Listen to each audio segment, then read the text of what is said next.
everybody knows the story, don't they? That I used to get work in Scotland, and then I brought him up, and he did that first creative conversation. But what we want to do today is we want to try and do 3 or 4 things. First of all, we want to talk about the project that Hywel and I have been involved in, which again was largely thanks to Liz, because Liz wanted to see what the gallery could do that might just be a bit different, to establish different kind of partnership with maybe a school that they hadn't formally had a lot of contact with, but we picked out St Francis and Craig Miller, which is a school, as Margot will tell you later, that's got a real background in terms of a commitment to creativity, but also a school with a lot of challenges. The biggest challenge for me was when I was teaching one of the classes and one of the kids barricaded himself into a shelf in the book corner with a beanbag and a chair and only left his arm out to punch my foot, which, you know, something I hadn't had to encounter for quite a long time as a consultant. So there were loads of challenges, there were loads of interesting stuff. The kids were great. The school gave us a fantastic welcome. And the idea that we wanted to develop is what Hywel will talk about, to try and build engagement with the young people before we got them involved with the gallery, and then to try and take advantage of that involvement that we'd built both while they were in the gallery and then subsequently. And what we were also interested in was to try and show how we could move away from this obsession.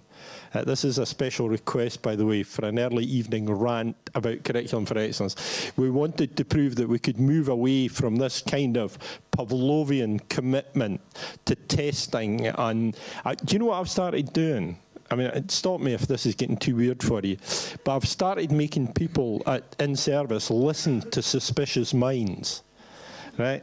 Because, you know, we're caught in a trap. We can't get out because I love you too much, baby. That part's not true.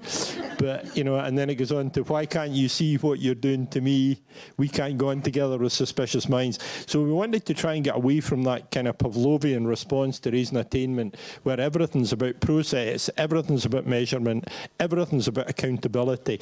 I mean, the Scottish Government, as you probably know, has brought out a paper recently, and apparently the word deliver or delivery appears in it over 64 times. I mean, what are we, the freaking post office? Is that what it's come to? And the idea that we had was that we could actually get engaged with young people, we could co-create something with them that we could then translate into the backing for the gallery visit. We got superb support from the freelance staff in the gallery who were really open all the time to working in different ways, engaging with us in different ways, did really, really well in this school as well as in their natural habitat in the gallery. But you'll hear a lot more about that from Hywel. What we then want to do is to give Margot, who let us use St Francis for it. I mean, she did get a boat out of it, and she'll tell you about that as well. And also Liz, who will talk about it from the gallery point of view. And then what we'd like to do, if you're okay with it, is to try and have a conversation, because our feeling is that in Edinburgh there are so many possibilities and so many opportunities for creating this kind of partnership. We did this, I think it's fair to say, Liz, for not a lot of money. We put it together pretty much as a shoestring. We didn't have time to really get the link and the support with the creative learning team. If we'd got them working with us behind it, it would have been even more straightforward. They could have been a big, big help if we hadn't been trying to work at it in such a rush. So the possibilities for being able to do things in this way, we think are enormous here. And we'd just like to have a conversation about that at the end. So is that okay, as Hywel would say? Is that okay? And then he would nod at you to try and provoke you into agreement. Are you okay with that? Hywel Roberts. Thanks. Oh, thank you. Evening. All right. Good night. I've just put some stuff together, and thanks for those introductions, and it's a real privilege to be here and to have this time with you. I feel a bit odd standing behind here because I like running about, but I'll do my best. Is that okay? Yeah, good. And I suppose if I take some real steps back, what I'm interested in doing is what David's described. And it's that idea of how do we get our children beyond engagement? A lot of kids are biddable.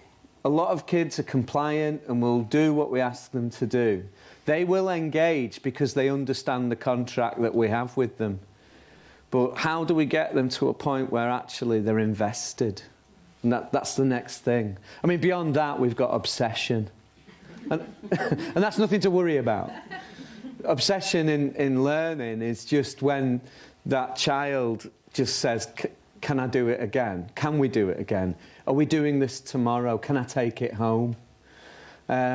Sadly, I can report back from England that that sort of level of education doesn't seem to be there as much as it used to be, and the teachers aren't to blame, and nor are the children. I call it curriculum imagineering. Just how do we can we get imagination back into what we do? And if we don't, then we're not taking kids through a learning journey. We're just giving them stuff we think they need to know in order to cope. And I think that takes a lot of the nice stuff around learning away, like passion. Do you remember that?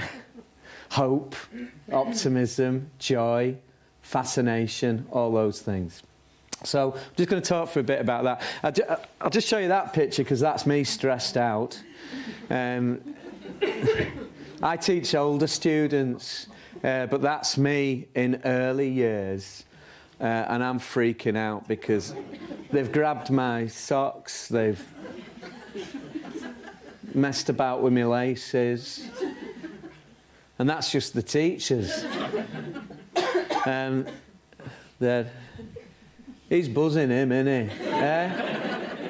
He's just brilliant. He's brilliant and really naughty. He's going to be my evidence base, though. Do you know what? I love the fact that we're really tapping into educational research now as people who are interested in education, whatever your role is, in whatever you do. We pay a lot of attention to research, but I also think we need to pay attention to the research that we're doing day to day, day in, day out when we're working with young people. And that's what I'm doing there. That's the other thing I found out.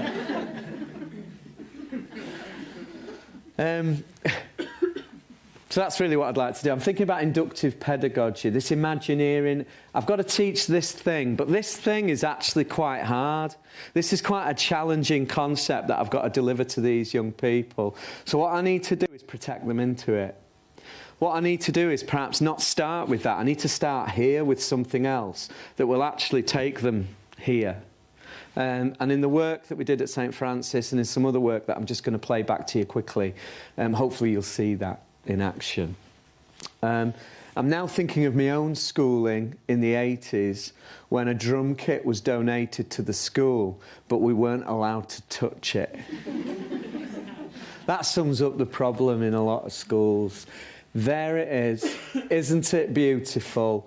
Do not touch it. You know, so instead you're asked to draw it. I remember being asked to draw a French horn.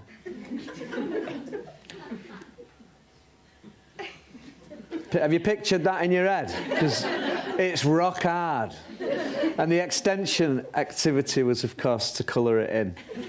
So if you were sharpening a yellow at the bin, you were clearly a high achiever. Because you were... That's brass for you. I use this image a lot, and not to alarm you, but just to say that is curriculum done badly. That is curriculum that is cold, and I just bring the warning from England that that's the state of some schools' approaches to the curriculum now. It's cold. It's a cold curriculum. It's a pedagogy of poverty. That means it's not to do with money. It just means it's not rich. It's not a rich curriculum. It's a curriculum where we just pull the kids through. And it's a shame, because we could have a warm curriculum. When I work with new teachers, as I do a lot at university level, I'll say to them, how are you keeping it warm? How are you keeping this warm? Because it's cold and dead. This curriculum, it's just a document. How are you humanising it? What are you wrapping around it to make it accessible for your children? Too many of the teachers are running to the internet and just getting the quick fix from TES Connect.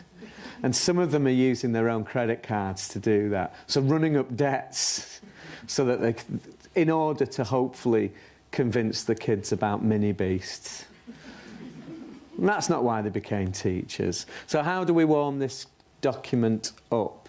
Any document, any curriculum document, how do we warm it up? Now, I must admit, I wanted to take a risk tonight, and I don't know if I don't know if I should. Do you want to do this? You up for it? Yeah. Look, I'll tell you what, we're going to have to move.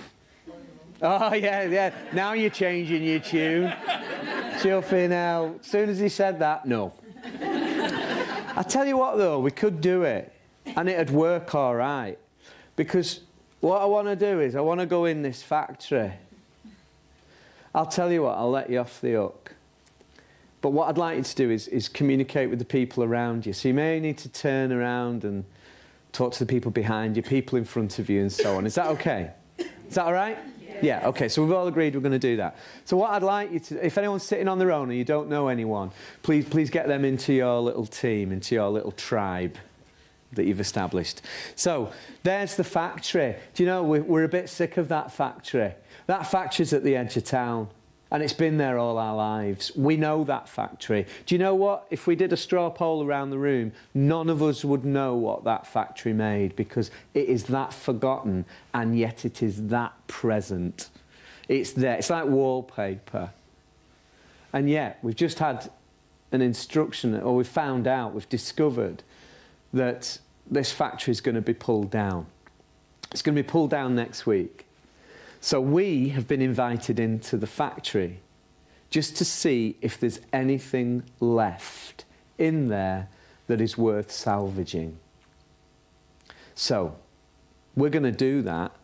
If we're going to go and do that, though, what do we need to take with us? And also, what do we need to wear? Can you just have a chat about that? You want to say?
So I went to watch a teacher teach not so long ago, and she had quite a lively class, and when she needed to quieten them, she did that.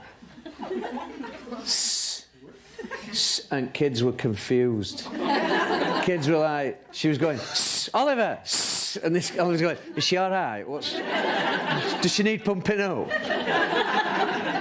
And at the end, I said to her, you know, afterwards, it was a friendly thing we were doing, and we'd all watched each other teach, and I just said at the end, I said, oh, they were lively, weren't they? And she said, well, Hywel, you saw me, I was shushing them.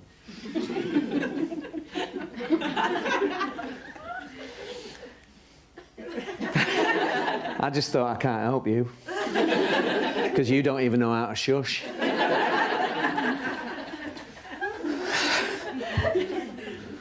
I don't know why I'm telling you that, but I just thought it was funny.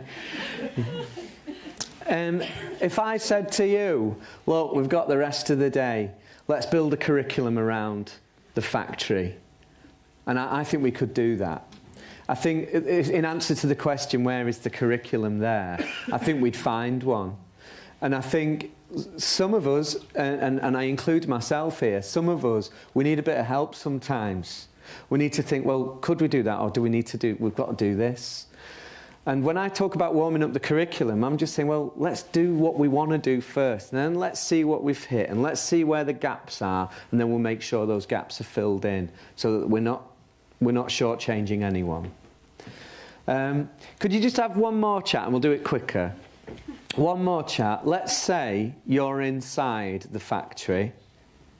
I was going to get, if we had more space, I was going to get you to be there inside. But let's just say we're in the factory. We're 10 minutes in. Any apprehensions have surfaced? You know, any worries? They're there. What I just want you to have a think about is, what are you thinking inside the factory? Inside the darkness. Now, hopefully you've got a torch. You know, when you were thinking, what do we need to take with us, you got beyond some sandwiches, all right? Can you just tell each other, what are you thinking? What are you thinking? Just tell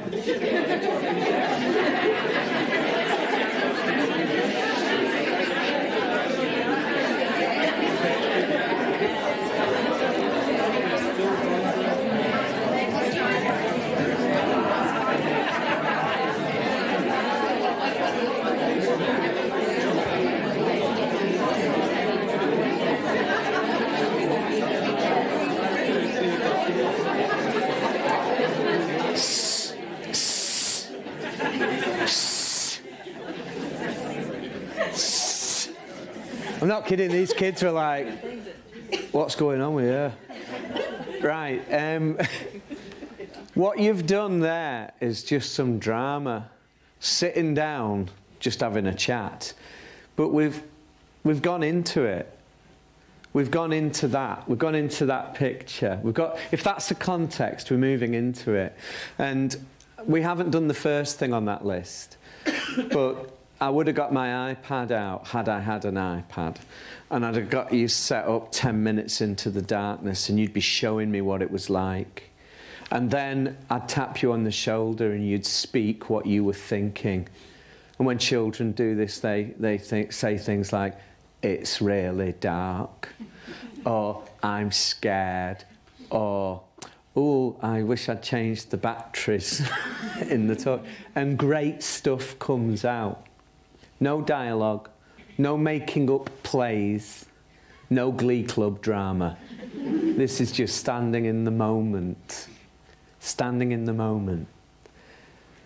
And that requires some slowing down of, if we're going to call it teaching or exploration, it's a slowing down. And what I see a lot of in schools, and I go to a lot of schools, it's a lot of rushing and a lot of running to the evidence. Evidence creation. And I know David talks a lot about this, but there's too much of it. And we're galloping. And there's some children who inevitably, when we gallop, they're left behind. This slows it down. This protects children in. Now, I've put signing there. You might have misread it as singing and got really worried. But you'll be pleased to know we're not singing. With the children, we shine our torches. And where the light falls, we get a Post-it note and we write down what the light has fallen on. And we put it on the classroom wall. I first did that teaching GCSE drama kids. GCSE English literature kids when we were doing To Kill a Mockingbird. We didn't have torches then, we didn't need them. We just signed up with Post-it notes the inside of the courtroom. So we could get a flare. And we took the text. It made us, as a class, look at the text and really look at the descriptions, which were the boring bits. Yeah. So And the final thing there is teacher in role, which is what I did when I said, let's say there's this factory at the end, you know, it's in our town. And that's just me. I'm in it with you. I've not said the word pretend at all. It's just there. And that's teacher in role. So we've all of us here now have just done some drama and you didn't even get out of your seat. Okay, so is that creative? I don't know. That's creative. Buster Keaton. I bet there was some maths at play in that particular sequence. What is creativity to you? Can you just tell the person next to you what creativity is very quickly? Go on.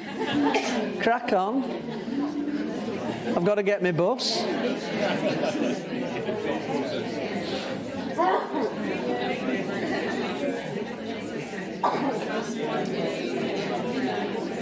Thanks. Thank you. Sorry to interrupt. Because we've all got a view on it, probably. And maybe you weren't sure, so you were expressing your view as a question. Is it when? Yeah, maybe some of you did that, or I think it's this, and because it's quite a subjective thing. For me, one definition for me is this: it's learning from good mistakes. And I love that, don't you? I love the fact that someone's gone, oh, I'll just go and get my camera. I don't want to miss this. For me, I mentioned a few moments ago, I said it's in the moment. It's in the moment, which is a really nice way of thinking about classroom interactions. They're in the moment, and often they can't be replicated. It's you and children. And things happen, and sometimes we want to get away as quickly as possible. And that's often when, as adults, I think we learn a lot. I know when I worked with the kids at Margot's school, there was a lot. I was constantly correcting in my head my own approaches, if you know what I mean. I was kind of being reflective in the moment. There's other definitions. Sir Ken Robinson, who I adore, and he studied in Barnsley in South Yorkshire, where is my stomping ground. He talks about that, connecting the seemingly unconnected, and I really like that. Do you like that? I love that, mate. Do you remember? Yes. Is everyone all right connecting those things up? I notice there's quite a few young people in the room. That's a pencil. Yeah. I'm just trying to get to Echo and the Bunnymen. Does anyone look at that and get emotional? I do. I think of my dad's onion gravy. Because I'd be taping the charts on a Sunday and he'd be making the gravy. We're all connecting things up all the time. And a lot of this, I think that, I mean, I'm just making this up now, really, but a lot of it's, for me, is just, is it emotional? And actually, yes, it is. And a lot of what I seem to be doing with kids now is it's building the botheredness. It's getting them to care about it. How do we get kids to care about poetry when, in fact, they haven't got a bed? When I work with the special kids in Barnsley in the behaviour settings, and we're looking at curriculum there, that's often the starting point. How do we get them to care about that? Because actually, they've got more going on than that. And that's true of probably our mainstream kids, many of our mainstream children as well. So it takes some creativity to actually make that matter. And that's probably what we're all trying to do. And we all want the answers, perhaps. But what the beauty of an event like this is actually we're being just invited to think. Whereas I worry because some of our new colleagues in particular just want the one way of doing it. Just give me the one way, give me the magic bean so I can get it done. And we know it doesn't work like that. It probably works like this. We start with the kids coming in, and what we then have to do is protect them in to whatever the context is, be it complex mathematics or groundbreaking art. Probably kids will need protecting into it. I had the privilege this afternoon of working with freelance artist colleagues who I've been working with at St. Francis and so on. And we were talking about this, and we were saying that this thing here, this first stepping stone, to get kids hooked in, to get kids hooked into learning, that's the teacher. That's the person at the front, or it's you as the facilitator, as the coordinator, helping the kids in. When I work with new colleagues, new teachers, I'll say that's your first 5 minutes. That's you. That's you demonstrating your values and having your heart on your sleeve, probably. That's you protecting the kids in. Let me give you an example of this, and forgive me if you've heard me talk about this before, but it's an example that stayed with me. We've got a difficult piece of curriculum to deliver to Key Stage 3 in England, so about 13, 14-year-old boys who've been removed from mainstream, so they're in the special setting. We've got to do this complex piece of curriculum here, and we've got to protect them into it. So we've got to do something else first to get them there. So we sat around as teachers and imagineered what we could do. So Imagineering is the pre-engineering. It's the bit before the actual sit down and write the scheme or create the plan. It's the thinking about it. It's the professional imagination kicking in. So we talked about Sepp Blatter and Lance Armstrong. Now, what the kids were going to do was have big sheets of paper around the room. They were going to find out about these two men, and they were going to write titles on the sheets. So, you've got Sepp Blatter and Lance Armstrong. What themes pop into your heads now when I show you pictures of those two men? Do you just want to have a quick chat? What crops up?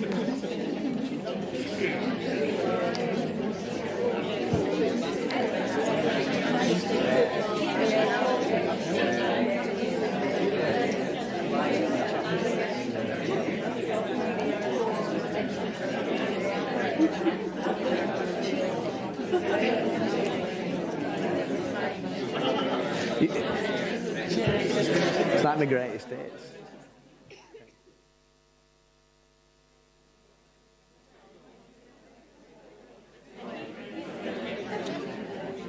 That's enough. That's enough now. I'll just model really poor ways of quietening people. So we've had and that's enough. So you may. I'm going through this quite quickly because I want to get to St. Francis. But I wanted to make this point because warming up the curriculum is about personalising it. The curriculum document starts as a catch-all, and then as educators or people who are working with young people, we then personalise it to them. So this is something that's been constructed just for these 9 boys. And it's difficult curriculum there. So we're starting with Sepp Blatter. And I don't know what you may have said. You may have said hero. Because he's a hero in Qatar because he gave him the World Cup. He's a hero. A champion fundraiser. And inspirational story around surviving illness. I wonder what else you came up with, though.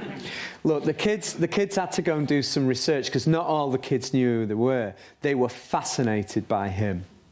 They saw him as a bureaucrat. They saw him as a rule breaker, and they gravitated towards him. But with both of them, with these posters around the room, the blank pieces of flip chart, they wrote on things like corruption, abuse of power, arrogance, money. Are these things? Nod your head if you were doing any of those things. Talking about them. Abuse of power, corruption, not doing them. Yeah, I did them last Wednesday. I'm fine. They got really bogged down with him. They loved the idea of cheating, the blood tests and all that story about him having blood transfusions in car parks. They were fascinated by that, but they also then were talking about him not acting alone. And also the fact, and we talked about reputation and consequence, which actually extended the intended time spent on this, because those kids in that special setting, that's what they need. They need to talk about consequence, not necessarily reputation, but they were.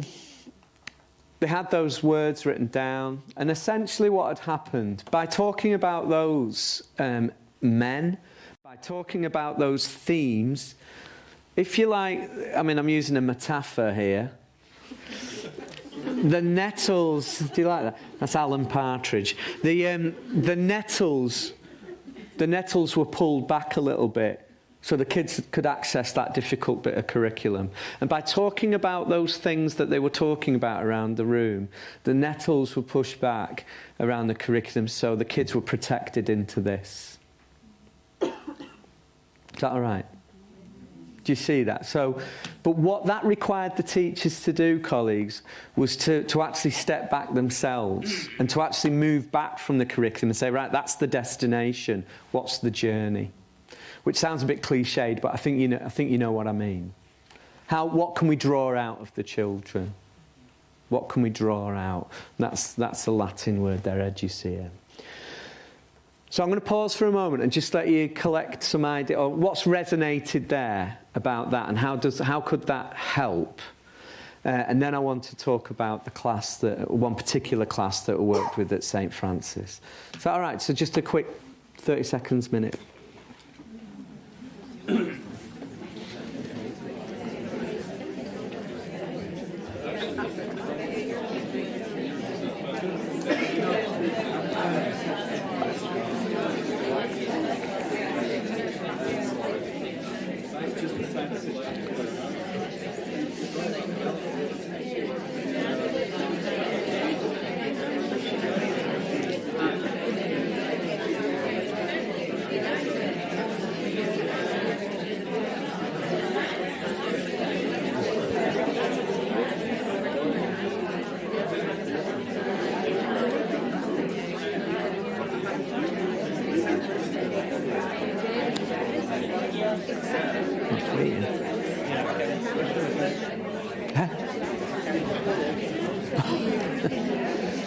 There's some Wi-Fi.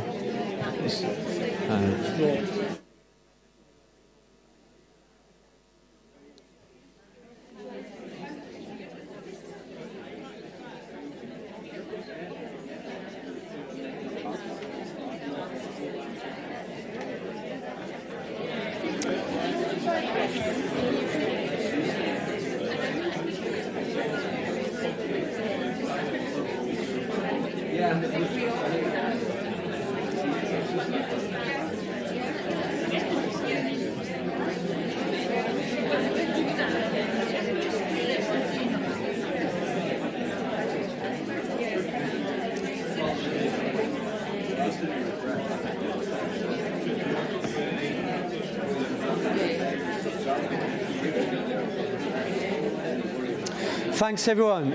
Oi, oi, oi, oi. That's it. We'll do the clapping in a bit. It is a creative conversation, so just hold the thought and talk more over a wine in a bit. I just want to go back to that, and I just want to replay or play back to you now the lesson, one of the lessons from the school, working with the artists and the teachers, and that was the preparation there. That was the resource, nothing more. I went to a school just a few weeks ago where the head, and she absolutely loved the staff, and the staff were buzzing, they were great, but they were all knackered. And she said part of the reason they're all knackered is because they spend all day Sunday making beautiful resources. And she really wanted them to see that actually, although resources are excellent, obviously, and brilliant, wonderful, but actually we've got the internet. Actually, you've got quick fixes that would work just as well. And And that's an example of that. It's a moment on Google Images typing in old abandoned factory. Pick that, that'll do. So I took that in, and I'm just going to play this back to you. And I'd like you to obviously I just want you to listen to what happened, but also I'd like you to hear the pedagogy. I'd like you to listen out for what's happening underneath. So I'm going to go through my plan, and one thing you might notice is that there is a moment in the lesson where I totally lose control of everything. And I'm trying my desperate best to get a kid to do something that she doesn't want to do. She just wants to go in a different direction. And she's not naughty, she's obsessed. So, there's Caleb. And I shake his hand. I've talked to the kids, we've done a settling activity, we understand there's about 10 adults in the room. What it is, it's CPD on steroids. So, can you kind of see me in this light? Cutting a dusky figure just here. But I'm shaking Caleb. Caleb's at the back and he's a smiling boy. That's what I remember about him, a smiling boy. And all the kids are doing a quick settling thing, and I'm looking at him at the back and I'm going, all right. He's going, I'm saying, all right. Do you want to help me? He went, no. All right. Okay. So I managed to cajole him up. And I said, all you have to do is stand there, Caleb. I'm going to shake your hand. So I'm shaking his hand. There's some girls at the front. Little girl Nicola there. She's like the Supremes to my Diana Ross.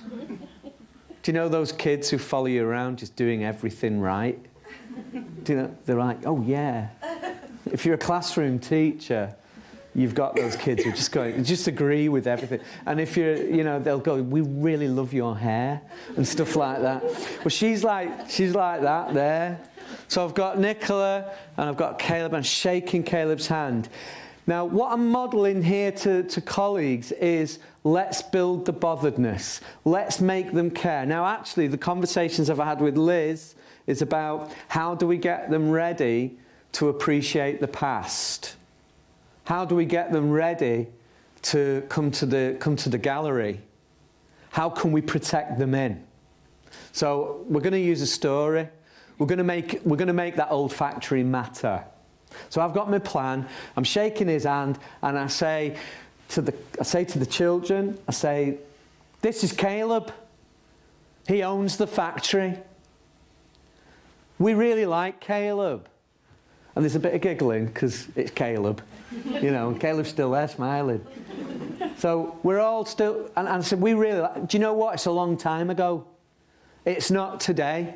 When is a long time ago? And a kid says 2007, which is a long time ago for these kids. But I push it a bit more, and we end up in 1903, which to me sounds kind of old and modern, and it's all right, but it's pre-tech. It's kind of pre-tech, pre-their tech. Yeah. So it's 1903. We really, really appreciate the way Caleb looks after us because we all work for him.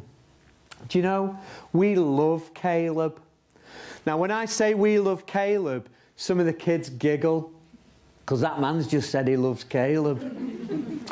And I round on one of the boys who's laughing, who's a nice kid, but I round on him carefully by just saying, we do love him though. We do. When your sister was ill, he gave you time off, and he paid you, and you nursed her back to health. So we love Caleb. And this kid's like, we love Caleb. We love Caleb. We love Caleb. Caleb died. I didn't say it like that to the kids. I'm just on a time limit. So I proper built it up to the fact that actually time goes on, and then Caleb passed away, What we decided, and please notice the language, what we decided was that we would have a statue in his name. Now, for me, as working in this kind of way, I think we could all now spend the rest of this session thinking, right, where's the curriculum in statues? Because there's a lot of them knocking about round here. Have they all got the same cleaning budget? I've just made that up. But that's an interesting thing to go and think about. Also, what have all these statues witnessed in their lives? That's quite a big question. There's Caleb as a statue. And he stood there, and I told him to look at a light at the back. And he just stood there smiling for about 15 minutes. And I said, it's now present day. The factory closed. It became a forgotten place. What does a forgotten place look like? And the kids started telling me. Now, what you may notice as well under that is these inductive questions. There aren't any real wrong answers. Now, if the kids say that it's full of zombies, my response immediate to that is, we don't have zombies. Move on. It's like, if we're going to go into the factory, what do we need to take with us? Uzis. We don't have guns, because one of the values of this school is kindness. I said that to a kid in Aberdeen, and he just went, oh, all right. And he was fine. He was fine. What does an old statue look like? And a boy said, broken. And when he said that, Caleb did this. We had a few moments talking about moss and where does moss come from. And all the while, there's a boy at the back. Craig is at the back, hand in the air, and I'm tactically ignoring him because I want to get through my plan. And eventually the class teacher or an adult just said, I think Craig's got an idea. And I thought, I'm trying to do my plan, give me a break. But I'm challenged, and Craig said, inside the factory, there's loads of broken machines. So Craig took us from the outside to the in. And inadvertently took us into a context. If you want to call it a story, you can. But that sometimes puts people off. So I said to the kids, just what I said to you before. If we're going to go inside, what do we need to take with us? So these boys here, who were quality, they had bags. And I said, what have you got in there? They went, scaffolding. Spot on. I said, do you know how to set scaffolding up? And they went, like I was an idiot. They were like, oh, yeah. Yeah. I'm like, fair play. Fair play. Georgia there, she said, I've got a headlamp. It was a fruit bowl. She said, I've got a headlamp. And I went, that's brilliant. Why a headlamp and not a torch? And she said, so we got both hands free. Great. But, I mean, it was lovely, wasn't it? Because they did just then do that for a few minutes, which was great. And then I gave them Post-it notes, because we did what I talked to you about a moment ago. We did that shine the torch, put it on there. Something I missed earlier was the statue, which I would have done, but we didn't have time to do, was write the inscriptions and put them at the statue's feet. Because I guarantee that people would have written, we loved him. I guarantee it. Because I'd made that word all right. The love, loved, and so on. They're all doing that. Look, all buzzing. They're all writing these. Can we have other Post-it notes? All the adults are in. There's a girl following me around the classroom called Abigail. She's got a tube of paper. She's kind of worrying me. She's because she's not doing what I've asked her to do. And that's bogging me down in my head. I'm getting stressed out with it, and I'm thinking, I wish that girl had stopped following me around. She's doing this. And I'm like walking away. I'm finding other adults. I'm going to other adults like, is that girl still following me? And they're like going, she's still there. And that's why I eventually confront her. I confront her. And I say, do you want a post-it note? Because you're not doing what everyone else is doing. And she said, I've got a tube. And I went, that's very good, but do you want a post-it note? Because I've got a plan and we've got to finish for lunch soon. And she's like, no, I've found something. And I went, go on, what? Got a post-it note for her. You know, I'm proper trying to push her on. So I found something. I said, what? What have you found? She went, I found a hole. I said, a hole? I went, right. And she said, would you like to look through it? I went, no. I don't want to look through it. Do you want a post-it note so you can do what everyone else is doing? And she went, I've looked through it. I've looked through it. And I said, okay, describe what you can see. And she said, I can see Caleb and I can see Nicola in 1903.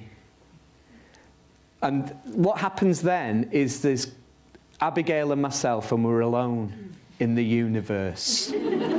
All the kids are doing their stuff, all the grown-ups are doing their stuff, all magic's happening, and I'm like, what the hell now do I do with this? Shall I send her out? Shall I get her a job to do? Instead, I'd make the difficult decision to go with Abigail's idea of what we were calling, affectionately, a time thing.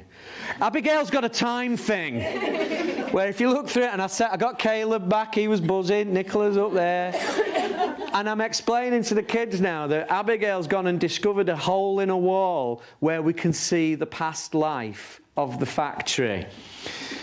And we can see things going on, we could talk down it, and Caleb could answer. It's like a time thing. But I'm so stressed out that I can't call it anything else other than a time thing. And then Janice comes and rescues me and says, it's a time speaker, because we can speak to time.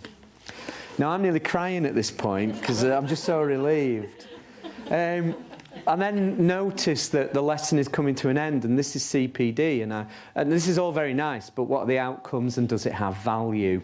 Because at the moment, it's just an experience. I just say to the kids, look, we've found out that this building's definitely getting torn down next week. Now, the kids have got quite captured by this idea of the speaker. You can see the investigations are ongoing just here. And the lads, there was a bit of concern from the kids that if the building was knocked down, then actually that would be destroyed. And if that was destroyed, then important things would be forgotten. And I go back to my brief. So it was a call to action then. How can we save the factory? Simple question. Towards the death of the lesson, the outcome would be some writing, some good writing. And colleagues, you don't have to take my word for it, because we've got other colleagues here. But the children wanted to write. There was a desire, because they were bothered about the building. I thought it said a lot about those children. I'm not trying to pull on your heartstrings, because I don't need to. But I thought those suggestions from the children, they've had a big impact on me, these kids. Particularly those middle three. That tells you a lot about those children and their lens on the world, I feel. And I wonder if it does for you as well. And Georgie spent most of her lesson with a fruit bowl on her head. She just said, what about the statue? So not only did we need to save the factory, we needed to save the statue. Why should statues be saved? Is a nice question. And I'm sorry, I'm getting a pace on now because I'm going to run out of time, and I know colleagues need to speak, but there's some questions. And the bottom one is for us as people who have got to trawl kids through curriculum. Where's the curriculum in what we've done? Or what I've just described? A few days later, the kids were coming to the gallery, the purpose of doing that with the children, as well as doing CPD, was to hopefully protect them into their visit, so that then they could look at paintings and have that sort of view of the past, and perhaps see the gallery itself as a time speaker. That's the pedagogy. That's what's lying underneath. I'll pause for a moment, then I'm going to just finish off, and then I'll hand over to other colleagues. So I've added that on, having spoken to the artists this afternoon. Paula, one of the artists, said it's like creating a call to action.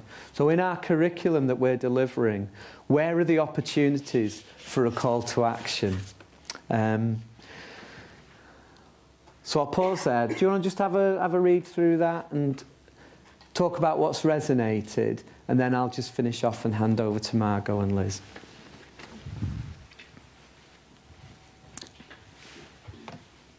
Or not. You can just have a sit.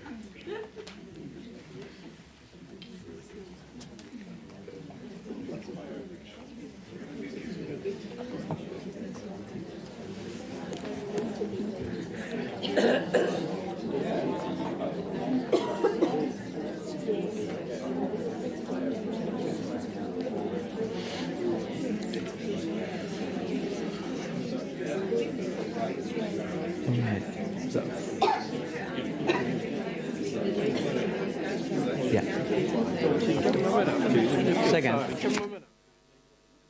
is that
all right?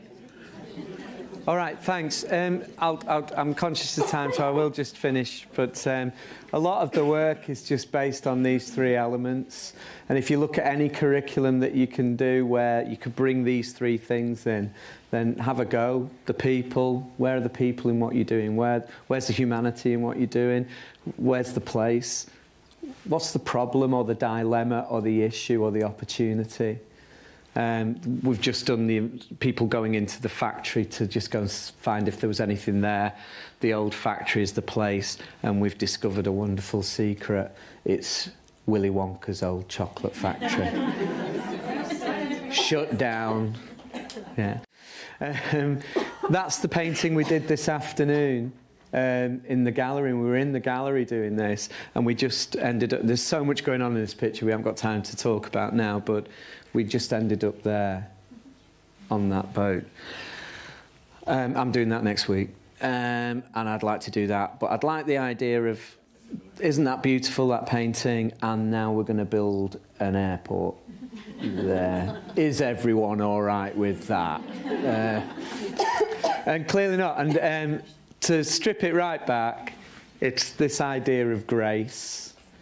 If there is a value underneath the work, the value is one of grace, and it's helping children make good, perhaps community-based decisions. And not that. So there's a lot going on there. I'll come back some other time. Yeah, so...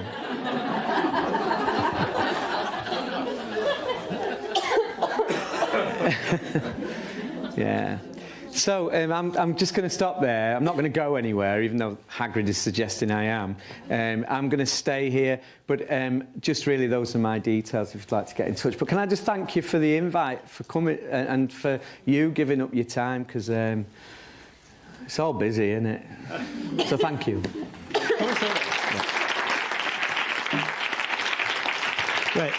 Just before we get Liz and Margot to come in, there's some stuff I wanted to pick up from that, because a couple of things, Hywel, that really struck me was that you kind of extended the narrative, and you extended the narrative of the children's experience. And one of the most astonishing things for me out of the whole project was that for some of these youngsters, not the class that you spoke about, but the primary 2 class, the teacher had struggled to get enough written work from them to be able to give them feedback on their learning. So, one of the things that we need to be mindful of, if you look at things like the Sutton Trust Toolkit, if you look at the Education Endowment Fund, and you look at those things that have an impact in terms of progressing children's learning, in terms of attainment, you actually need material to work with them on. So you need that material either in terms of something that you can talk about, that you can feed back on, something where you can explore the underlying learning, get them towards that idea of metacognition, all of that kind of stuff. And that was one of the biggest things I think we got out of the project, was just exactly that. And I kind of wanted to stress that in a way, because the challenge, I think, all the time that we're working with in schools is how do we walk both sides of the street? So we don't have time to go to the gallery because we've got so much curriculum to cover. If we don't cover the curriculum, we won't get the kids through the exams. And I think there's a genuine concern among secondary teachers that some of the exams are now too specific in terms of what they ask, that you can't just teach youngsters to be good at science or good at English. You need to cover the context. And there's a real tension, I think, around that. But the piece of work that we did in Aberdeen was a bit different, and if anybody's interested in it, it's something worth thinking about. What we did was Hywel worked with young people in front of the teachers, and then they got the chance to deconstruct that experience. They got the chance to talk it through and then take something forward that they felt comfortable with. And then we went back with them and we did 2 things. One, we let them feedback to us on what they'd done. And I think consistently, Hywel, it's fair to say that we were blown away by the enthusiasm. And we had one woman who was saying, I've no got anything like that to talk about. I'm just a cookie teacher. And we're like, so what did you do? And she'd built this incredible experience for children around an old guy who played his bagpipes and was getting evicted, and had created some fabulous written work, some brilliant social subject work. And she'd got all of that out of that same project. So we're blown away by that. And then what we did was we hooked that back into how do you use this type of work to get that focus on attainment? How do you translate it into getting results? And if anybody's interested, if you email Hywel, since his email's up there, then Hywel will pass it on to me and we'll send you out the presentation. We'll also send you a link to the film, because there's a wee 11-minute film that we did around the work in Aberdeen, which we thought about showing tonight. It's only 11 minutes long, but if you want to see that piece where it takes it through from the engagement, the involvement, the holding back the nettles, through to the translation into attainment and results, then we're more than welcome to let people have that link. And also a £10 offer on Hywel's book. It's normally £18, and we're letting it go tonight for a tenner because nobody wants to read it anymore. But aside from that, so £10 in that, some great ideas in that, and also we've got some of these marvellous posters that Linda and our colleagues have put together. And they put it together the right way up, interestingly, which is good. Trying to look at some of the, if you like, the benchmark, the indicators around creativity and how that fits in with the wider scheme of what we're doing, so that people have got that bit of reassurance. Is that okay? Is that helpful, just to go through that? So all resources there, because I don't know about anybody else, but you're sitting listening to that some of the time and thinking, yeah, that's fine, but I've got to get kids through National 5 Physics, or I've got to get them through whatever it happens to be. How do I make the connection? How do I get the link over from that?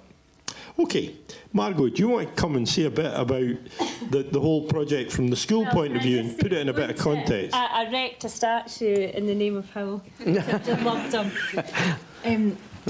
Good evening, colleagues. I'm going to talk a wee bit about the impact in terms of the primary school. And also, if you are an Edinburgh head or work in Edinburgh, you might have heard me talk about how we have developed our curriculum rationale all around creativity. So that this is just a really snapshot in one of the other projects that we're doing in terms of the arts. So St Francis is in Craigmillar. It is an area of deprivation. We are a Scottish Attainment Challenge school, but I would say that we have always had aspirational visions for our children before it was nationally recognised by the Scottish Government.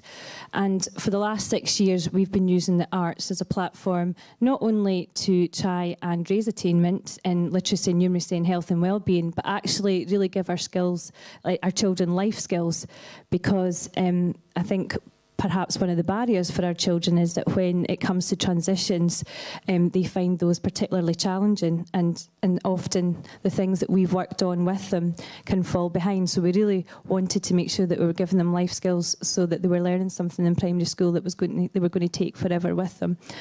But getting back to Hywel and the project, for us there was kind of the learner's experience, which is brilliant in terms of the cultural capital for our children. There was also the continued professional development of the staff, not only at the galleries, but with the staff at St Francis, and looking at the pedagogy there. And then there was also, so what happened next? And we've got a wonderful, rich curriculum now that's just come out of this small project. And so in terms of school improvement, if we want to use that phrase at this time of night, it's really made a huge difference. The learner's experience for the children, I think it was essential that we had the initial visit at the school, because from the artist's point of view and the staff, it meant that the artists could see the learning environment that the children were coming from. And it also allowed them to establish relationships with the practitioners, and also as well, they could see the sort of challenges across the classes and kind of try and work out how that might sort of work out when we got to the gallery. So that was really good that we had that initial lesson in the school. And then obviously following on from that, when we did come into the gallery, I was a bit apprehensive as a head teacher that my children would be in the gallery with members of the public, because there's a variety of people who have their views on that, and I was worried about my children sort of maybe not being themselves because they knew that they had to sort of behave in a certain way, but I was also worried that, you know, there was expensive paintings all around, but there was, I think, maybe a couple of challenges around that, but then I kind of felt at the end, actually, we should be demonstrating that children should be accessing this level of art. They shouldn't be, you know, just when it's closed to the public. And the other thing that I didn't think about that I got on the chat back on the bus from the children, they were really amazed at how many children, how many sort of members of the public, the sort of age groups, actually took time out of their day to come and look at paintings. They were amazed by this. And so again, that's another level of richness that they wouldn't have been able to see in the classroom that was modelled to them. And I think probably the most successful part of the museum visit would be the actual workshop after visiting the galleries and the paintings and looking at them, because we had the support in place. And it was the children's imaginations where it was being supported, so it became a reality. So, for example, the P2 children, they were designing their trees, and they had imagined them, what they would be like, and then they had compared that to what the gallery paintings had the trees depicted as, and then they were able to come in and actually use lots of materials with the artists to sort of show their idea. So they were getting the support to actually follow it through and make it a reality. And it was the same with the primary fives, because they were designing the new use of the building. So being able to take home a 3D image of the new purpose of the old building was fantastic. I have to say, they're still in school and they're on display. A lot of the children didn't want to take them home because they kind of knew that they might not last if they took them home. So they really wanted the rest of the school to see what they had done with their time in the gallery.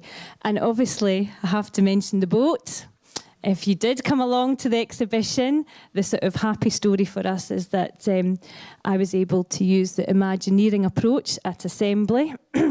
And this letter had been found by, I think I called it the head janitor, but it's not that. What is it? It's the Security and Visitor Services. He'd found this letter from Daubigny, and it was all about the keeper of the boat. And so the kids are actually, they're really engaged. They believe this story, that Daubigny wants them to use this boat to become a sort of a learning vessel for them.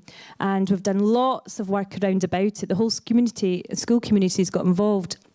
And both the janitors, they wanted to put their idea for a name in the box because I had launched it all at assembly.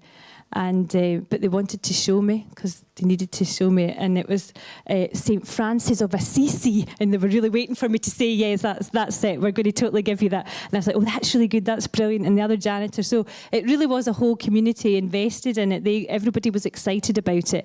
We decided on the name Stella Maris, LH195, because Star of the Sea, and they're going to use the stars to navigate their learning, etc., etc. So it's all lovely sort of images for them.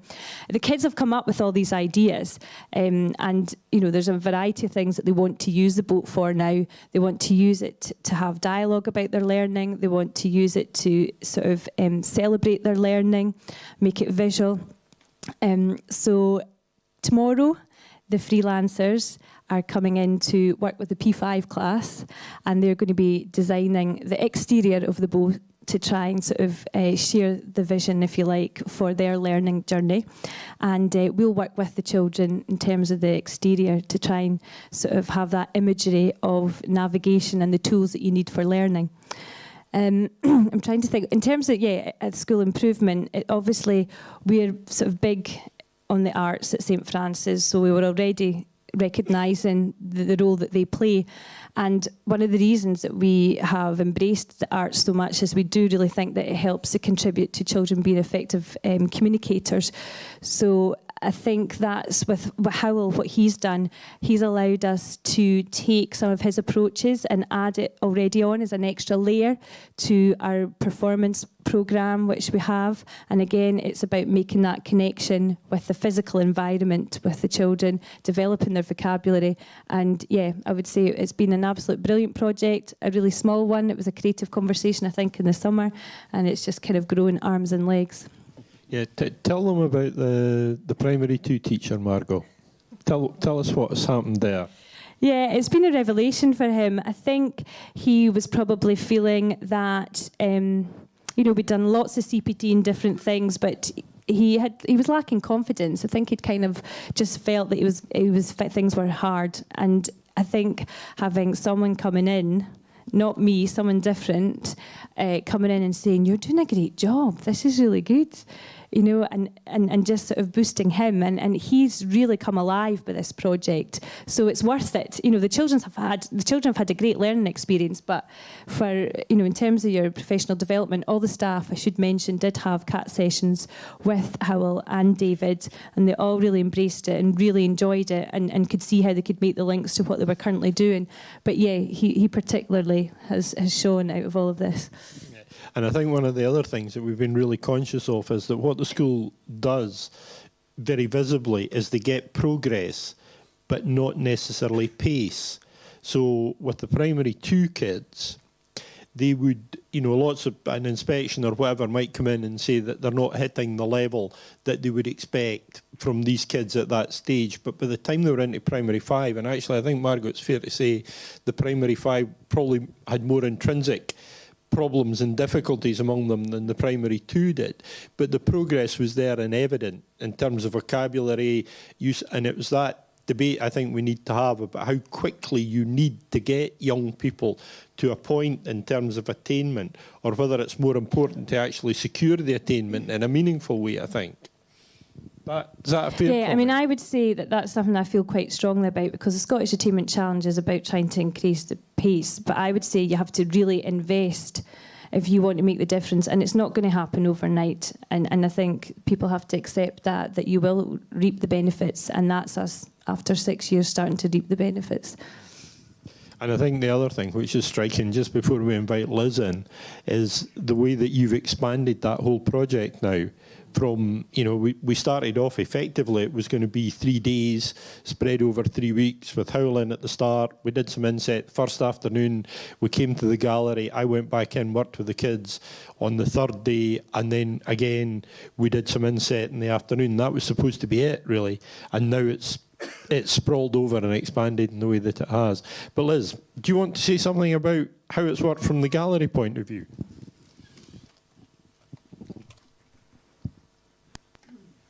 Hello, is this working? So David asked me to talk about our motivations for working in this way with the school and for bringing in Hywel and David to work with us, and also to talk a bit about the impact that it's had for us in the galleries here. So there were 3 reasons why we wanted to work on this project and why we made the invitation and brought in St Francis. First of all, and I don't think this will come as a surprise to anybody, but there is a lack of diversity within the National Galleries of Scotland. The staff who work here are white middle class. The audiences who come in are white middle class. A considerable proportion of the schools who come here are private schools. Now, if you're from a private school, you're welcome. Please keep bringing your students. It's not that I want to stop you from coming, but what I am interested in is bringing in other schools who are not coming at the moment and looking at what we can do within our programme that's going to appeal to the broadest possible range of schools and pupils and their needs. So it was wonderful for us to be working with St Francis, a school that had never been to the galleries before, and a school that's very much focused on the attainment challenge, and for us to reflect on how can we meet their needs. So that the first reason was about diversity. Secondly, it was about avoiding complacency. So we know that it's getting harder and harder for teachers to be able to get out on any kind of school trip. So we need to be making sure that whatever we're offering here is going to be of use to you and your students.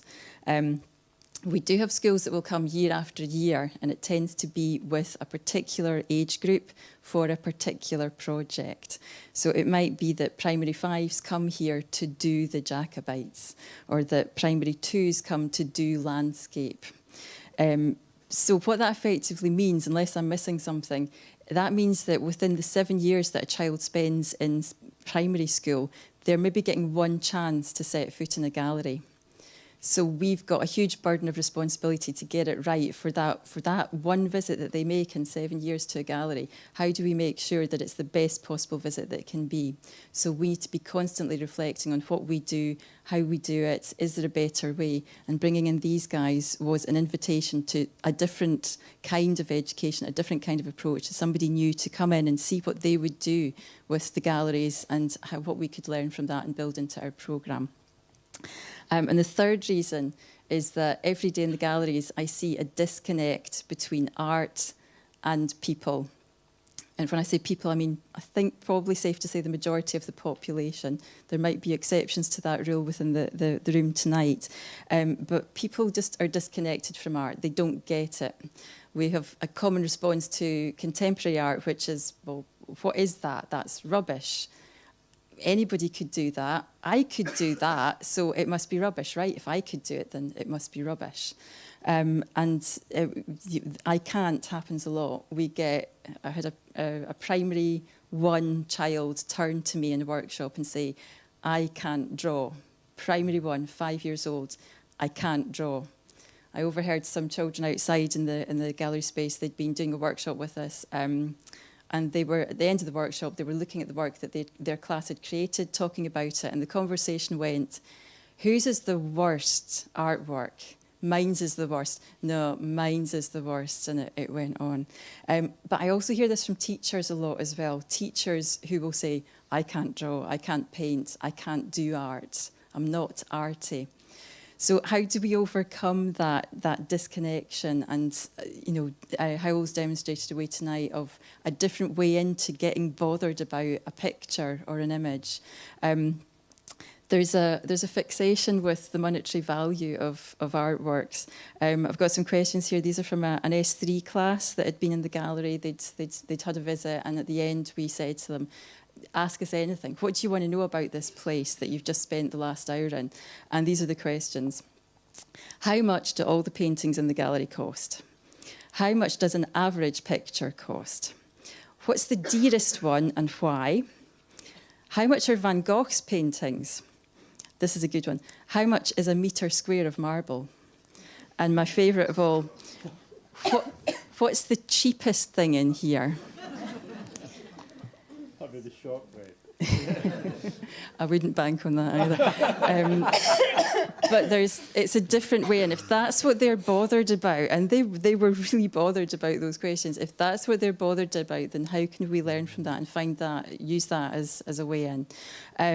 So the impact for us, it's been fantastic working with St Francis, and it's just the start of a partnership, we hope. As Margot said, there's more work tomorrow, and we're looking at doing follow-up work in the coming year. For us, the benefit there is to really understand the needs of a school and work closely with them to see how we can support what your ambitions are and what you need to do within the curriculum. We've started applying the PPP model, people, place, problem, it's small scale at the moment, but there's a painting upstairs called The Goldfinch. You might have heard of it. It's pretty famous. It's drawing the crowds in. We did a series of workshops. We had 5 primary school groups that came in, and they all did a workshop based around the goldfinch using PPP, people, place and problem. And I've got some of the evaluation forms here that the teachers filled in afterwards. Usually teachers are pretty generous with their feedback. They usually score us 4 out of 5 or 5 out of 5 for most things. With these workshops, it was consistently 5 out of 5. And actually, we kind of got 5+, because this teacher has written, not only she gave us the 5, she circled the 5, but she also wrote amazing, exclamation mark, exclamation mark. And that's on a form that didn't actually have a comments box, but she was so taken by the thing that she decided she needed to make that comment.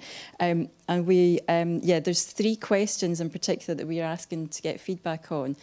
Were your students motivated throughout the visits? Did they take ownership of their own learning and thinking? And did they use creativity skills? And these are challenging things. We don't always get these things right. But with these workshops, when we used PPP, it was 5 out of 5 for all of that. And the other thing that we asked about was, what areas of the curriculum do you think were covered in this visit? And usually it's art, history. This time with these workshops, we still got art, we still got history, we're still covering those, but we also got health and well-being, literacy, problem solving. And those are not typically things that teachers feel they've experienced for their pupils in the gallery. I think that's all I wanted to say. I mean, I think what we're getting out of that is similar to the kind of progress that we got with the Lyceum, if people are familiar with that, where the Lyceum moved away from the model that they used for engaging with schools to the big-scale project. They've stopped doing it now, unfortunately, but they started off with Project Dream, which was based on Midsummer Night's Dream, and they effectively took over schools for 3 days, was it, Linda? And did these cross-curricular projects in secondary, and I went to both Wester Hailes and Balderno, and what they were getting out of that was amazing, both in terms of long-term learning and that kind of overall progress, and all of the schools involved in that were keen to keep it going and to do things with it. This has been a challenge, I think, for colleagues from the freelance team who've come in, having to work in different ways, having to change things around. We had a group in the same day that we were in with the St Francis kids, which was a fairly old school traditional visit, went really well. From the point of view of the person that was taking them round, went really well from the point of view of the school, but I don't think necessarily you would have seen as much dynamic activity as we were seeing with the St Francis pupils once they were in these workshops, working with the freelancers in here and actually creating some fantastic stuff. So what we're interested in doing, just has anybody got any questions you want to ask just before we move on to the discussion part and the wine? Any questions anybody wants to ask about it at all? Or any comments that anybody else wants to make about it? Because what we're interested in, I think, and particularly from the point of view of Linda and Lorna and colleagues in that team, is how we can do more of this and better. Because Midlothian, as one of the partner authorities, are doing visible learning. And anybody that's involved in visible learning knows that the whole discussion around John Hattie and all of that work in visible learning is all about what is your impact. You know, never heed about what you're delivering, never heed your performance. What's your impact? How do you have an impact? And we had real confidence, I think, that we were getting an impact with the work that we were doing around this, and enough to make sure that you kept it going. So we Midlothian are doing that work.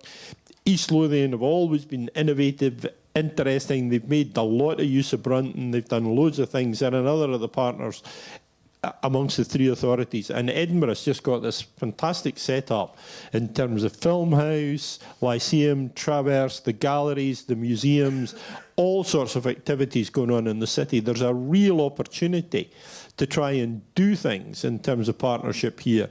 So that's what we're interested in. Is there anything that we can do more of, that we can do better, that you would see as being helpful either to you as schools, to you as members of organisations, to you as practitioners in the arts that work with young people? Anything that anybody wants to throw in just before we round off? Yeah. I just want to point out Lyceum are still doing projects, because we're doing Project Wonderland this year with them. Yes. So Lyceum are still doing project work this year. So and it's excellent. So do get involved, because I think they're trying to get more funding for it to carry on. Right. So, yeah, do get involved in that. Well, that's really helpful. Thanks for that. Anyone else? Anyone else? Any other comments? Yeah. I think what has been really interesting is you know, the idea that it's not something else, it's not an add-on, and I think that's what's hard sometimes for staff to take is that right now I've got to do the arts, you know, and it's trying to have that conversation that actually that's universal, and that really, you know, it's not something that you have to go off and do while you're trying to do your 5 pages of Heinemann. You know, that it is, you know, it's just that. So it's how do like the sort of creative team and the staff in Edinburgh, how do you kind of permeate that out? You know, you can't come to every school and inspire the staff the way that you maybe have. So how do we kind of get that message out there for people? Do you want to say something about that? With the drama studio, my colleague Louise and I, and we could do that for you. Yes. We'll come. Sorted. Sorted. Could I maybe respond to that? Yeah. Okay, thanks. Somebody said, how can the team help every school? Because there's a lot of you and very few of us. And there's lots of organisations. Like that, I just mean that, you know, if I go back tomorrow and say to my staff, that was great, and listen, whatever, they'll just be like that.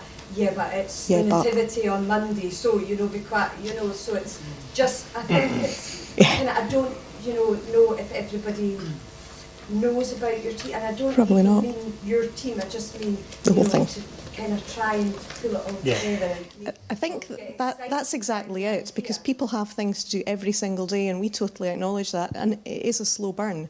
But there are a lot of people in this city who are passionate about the need for young people to develop their creativity skills in whatever subject area, and also that the arts can be transformative. And I'm not saying it's all about the arts, because sometimes people can develop creativity in lots of other ways. But what we're really keen to do is have a brokering role. And I also know there's a question about, you know, how do we find the right people? Because if it's not good quality, it's not good learning. And it's essential that the quality is good. And there's lots of fabulously good quality stuff in this city. I mean, we are blessed here. So, I mean, we're very keen to help support any school. Lorna's got a background, many years in a classroom, deputy head teacher, a spell acting head. So we can come out and bring together a lot of knowledge and understanding about the organisations, the freelance artists, because we work with a lot of freelancers as well. And we can come out and work with you, but we can put you in touch with people. Then there's the funding question. How do we fund all this? And again, that's something else I've got a lot of background in, is developing the funding. And arts organisations are busy fundraising, and sometimes they just need the absolute perfect match. So sometimes I see us as a bit of a dating agency for schools and arts organisations. But please do come and talk to us. We'd be more than happy to help, because we know this works. Anyway, yeah. Sorry, I was just going to very quickly pick up on something that Margot had said, which I think is absolutely crucial, especially for head teachers, members of the management team, and engaging staff. And it's that time. Don't rush it. You said it as well, Hal. Because if we do go in, I know, as a class teacher yourself, the managers are coming in, they're all fired up and like, this is going to happen, this is going to happen. And you're just like, whoa, whoa, whoa. They've not had time to just engage with this, so it's really important. I know that Margot mentioned having it as part of the school improvement plan. Not immediately thinking we need to go back and do something now, but thinking actually, this is something that we're going to look at including for next session, just to give them that, set up the cogs swirling a little bit, and you'll find that staff will come to you and say, do you know, I was just thinking about what you said the other day, and because the pressure was off, it just allowed them that wee bit of time and space. So yeah, just basically chip away until we get our own way. and that's one of the reasons why I wanted Margot to talk about the primary 2 teacher, because having been challenged, which actually he was, there was a brilliant moment with him, which I've been talking about a lot, where the last morning I was in with him, it had been pretty much okay. There had only been one incident, the book corner incident, and the rest of it had gone really well. And by the end of the morning, he was looking at me like I was some kind of god, because I'd managed to keep them going for the entire... And I just went over and put my arm round her and just went, Andrew, I'm not coming back after lunchtime. Just remember that. And it's that point about sustainable practice that... we are obsessing far too much with best practice and good practice. We're not talking enough about sustainable practice, which you're absolutely right about. And the obsession with the lesson doesn't help. People doing lesson observation. When did you ever observe a lesson that made a long-term difference in the education and progress of children? When did you ever observe a lesson and were surprised by what the teacher demonstrated? When did you ever go in and observe a lesson and go, God, I thought she was crap and she's brilliant?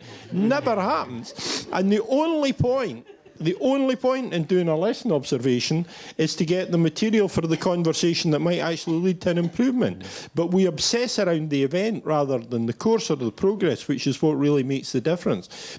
And that thing about getting the energy into staff. And the other thing which I think is absolutely critical is, can we get models out? One of the things that I think Hywel's particularly good for, it hurts me to say this, but one of the things that I think he's particularly good for is this thing that he does, that all he does is report back from the front line. And what he does is he takes something that could be anecdote, translates it into experience. And that's what the visible learning work is about as well, is making the experience evident and making the impact evident and taking it forward from there. And that's what I think motivates people. I think when people get that sense of accomplishment, that young people have achieved something, they've achieved something, that's what gives you the energy to move on to the next stage. Anyone else? Can we do this over wine?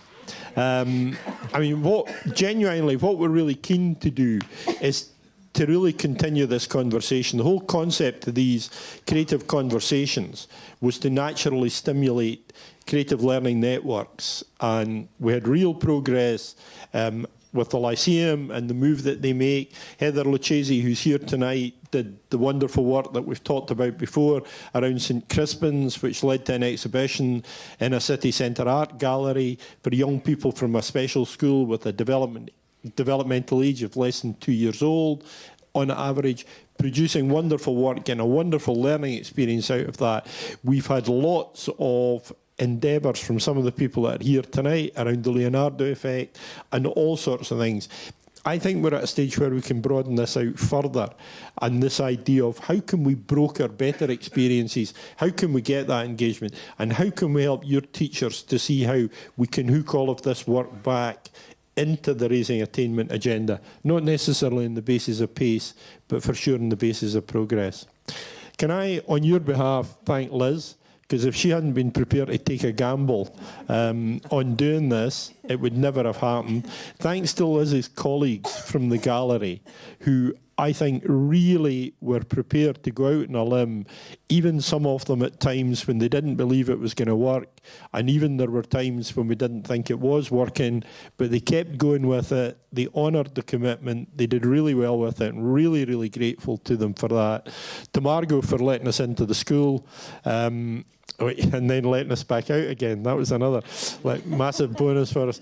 But for letting us into school, for letting us engage not only with the young people, but also letting us engage at times with parents and particularly with staff. But also for the energy that she's put in and the willingness, Margot, that you've shown to see a possibility, seize it, and translate it into something that makes a difference. And clearly to Linda and the team for the encouragement that they give. But above all, the Peter Kay of education. The man who I think tonight elevated deadpan to an art form. The pace was brilliant. I mean, honest to goodness, some of that stuff that he came out with tonight, I've never even heard before, and I've just about spent a week with him. But coming through all the time, I think, is that constant reference back to pedagogy. And some of the stuff that you've had up there, Hywel, tonight, you could take out and you could put it into a John Hattie inset. You could put it into an Education Endowment Fund inset, which looks at how we can raise attainment, how we can make a difference to kids. And that model of the 3 Ps, I think, which you've picked up on, Liz, is something that it's worth having a discussion about. And if you want to have a discussion with him about it, he'll be drinking wine in the gallery. And thanks for coming. We'll see you through next door for Wine and Canopies. Thank you.